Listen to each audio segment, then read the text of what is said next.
কেমন আছো সবাই? আজকে চলে এসেছি আমি একটা নতুন ভিডিওর সঙ্গে। তো আগের দিন আমরা শিখেছিলাম যে কোনো কিছু আঁকতে গেলে লাইনের দরকার পড়ে, কারণ পয়েন্টস দিয়ে তো আর লাইন হয় না বা ছবি আঁকা যায় না। তাই জন্য কোনো কিছু আঁকতে গেলে যে কোনো জিনিস, যেরকম ধরো চতুর্ভুজ, বৃত্ত, যে কোনো জিনিস আঁকতে গেলে, ঘর বাড়ি গাছপালা যে কোনো জিনিস আঁকতে গেলে লাইনের দরকার পড়ে।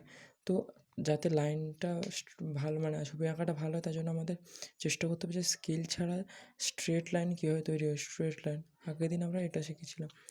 তো আশা করি সবাই সেটা প্র্যাকটিস করেছো। আর একটা শিখেছিলাম, সেটা হচ্ছে কার্ভ লাইন। কেননা চতুর্ভুজ আঁকতে গেলে না হলে স্ট্রেট লাইন লাগলো, কিন্তু বৃত্ত আঁকতে গেলে তো কার্ভ লাইন লাগে। তো কার্ভ লাইন প্র্যাকটিস করতে হবে। এবার আজকে আমরা শিখবো যে আমরা এগুলো শিখে নিয়েছি, এবার সেটাই প্র্যাকটিস করব যে চতুর্ভুজ আঁকবো, চতুর্ভুজ কীভাবে তৈরি করতে হয়, চতুর্ভুজ আঁকবো, তারপরে ত্রিভুজ আঁকবো, রাউন্ড আঁকবো, ডিম্বাকার আঁকবো। এগুলাকে বারবার প্র্যাকটিস করতে হবে। দেখবেন এগুলো যত ভালো মতো হবে, এগুলো প্র্যাকটিস যত স্ট্রেট লাইন, এই যে স্ট্রেট লাইন আমি আঁকছি, এটা যত পারফেক্টলি হবে, তত দেখবেন আপনার আঁকাটা আরও ভালো হবে। আপনাকে বেশি রেজার ইউজ করতে হবে না। তাই জন্য এগুলা শেখা খুবই জরুরি। তারপর এই যে স্ট্রেট লাইনটা, সেটাও প্রায় প্র্যাকটিস করতে হবে। আর এগুলো আপনি কোনো ভালো দামি খাতায় করার দরকার নেই। আপনি নর্মাল খাতাগুলো যেগুলো পাওয়া যায় ওগুলোই করতে পারেন। কেন না, দামি খাতা করতে গেলে আপনার বেকার বেকার টাকা খাওয়া যায়। এগুলো জাস্ট এমনি প্র্যাকটিসের জন্য।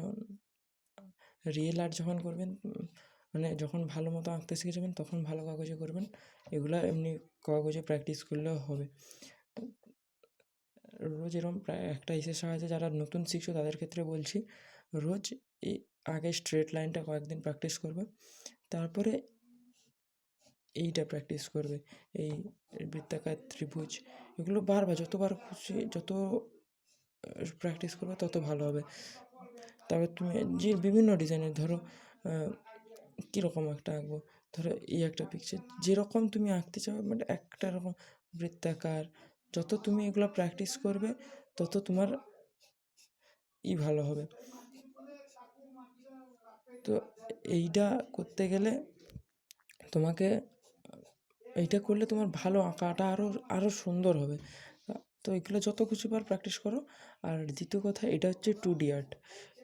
2D, আর আশা করি তোমরা জানো কিছুটা এর বিষয়ে, তো বলে দিচ্ছি, এটা 2D আর্ট, আর 3D আর্ট হচ্ছে এইটাই।